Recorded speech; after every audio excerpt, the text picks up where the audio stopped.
Hello everybody. So today I'm going to practice drawing hands.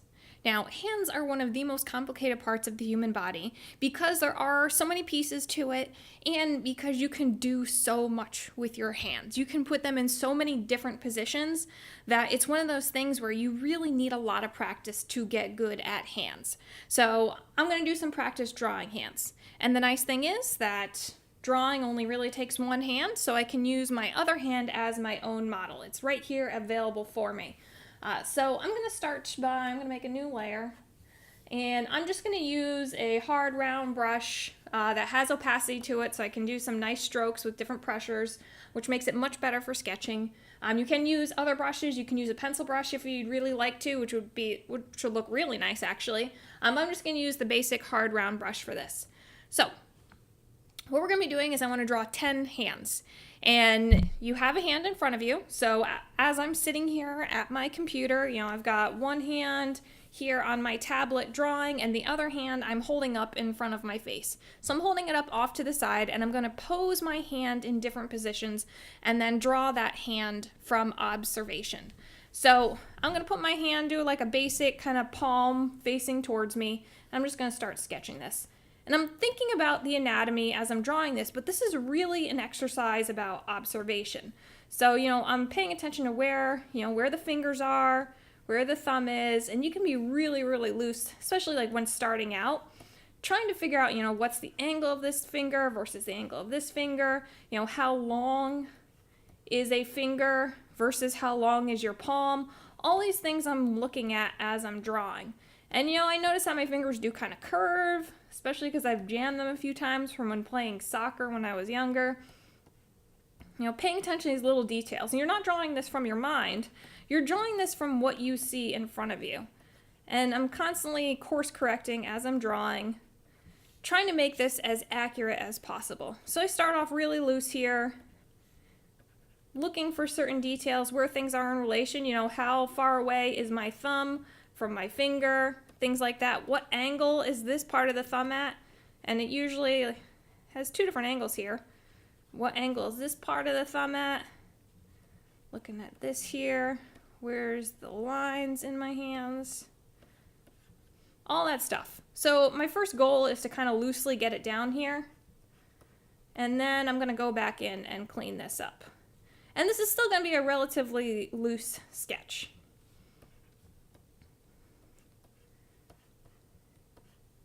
We're not doing finished drawings of the hands. These are really more studies than anything. There's a challenge that I've been wanting to do for a while. It's called the 500 Hands Challenge.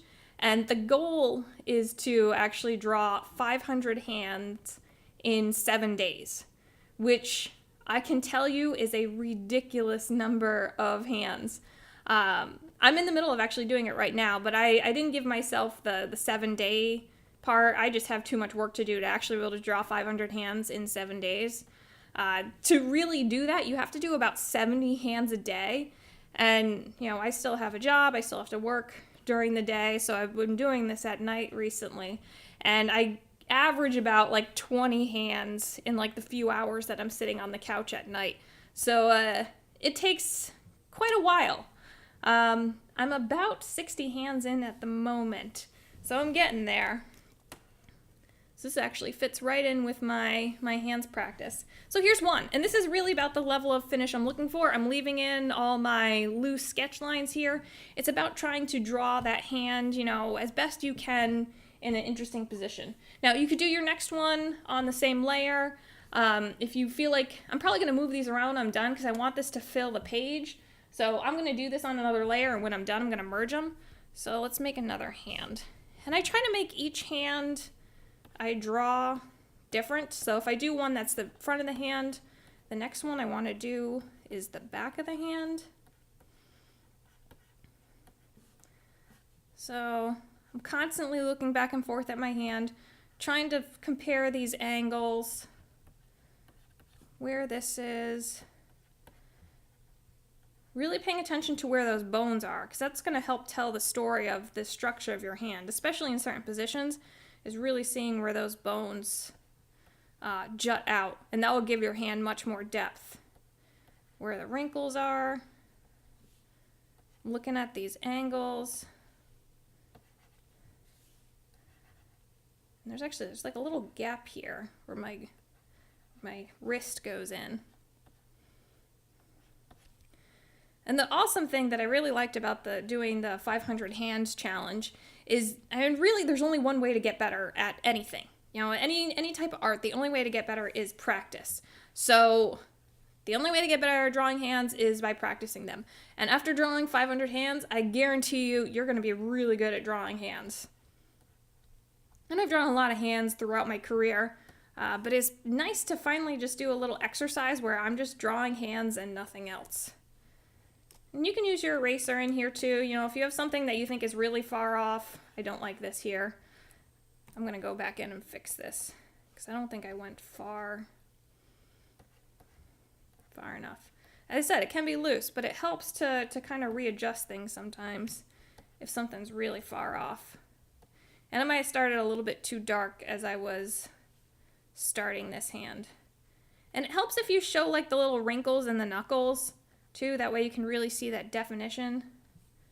Okay, so that's good, I think, for my second hand. I'm going to move this over here. Let's do another one. Let's see, how do I want this hand to be? Okay. I'm going to do my fingers crossed.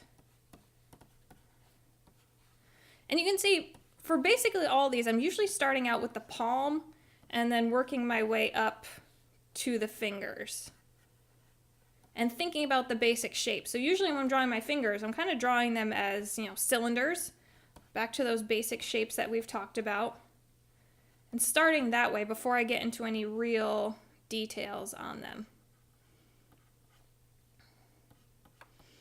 And it doesn't matter, what hand positions you do, but I would try to challenge yourself. Try to make each one unique and different. Try to focus on different parts of the hand, different positions.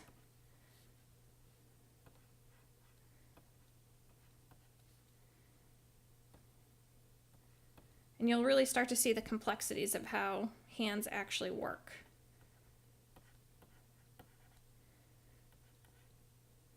As I said, these are sketches, so I'm not necessarily looking for beautiful finished drawings, but what I want to see is that you're trying to figure this out. You're trying to see what your hand looks like.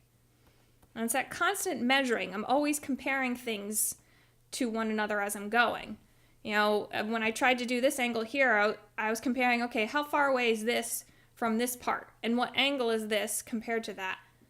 And what angle is this, compared to that? How do these all relate? Trying to get that depth.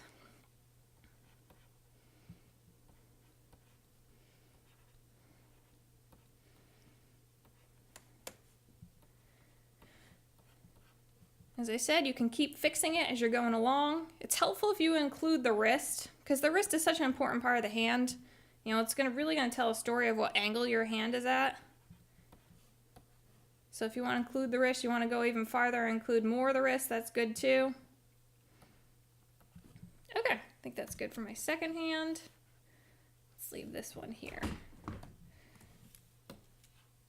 Okay. So I think that about gets it for explaining how this is going to work. I'm going to speed up the rest of the video so you can watch me draw the rest of your 10 hands. I encourage you're definitely drawing at least 10, but the more, the better. This is great practice. And if you really want to get good at hands, draw 500 of them, because honestly, you will be the best hand drawer after all of that. Okay, so let me continue on here.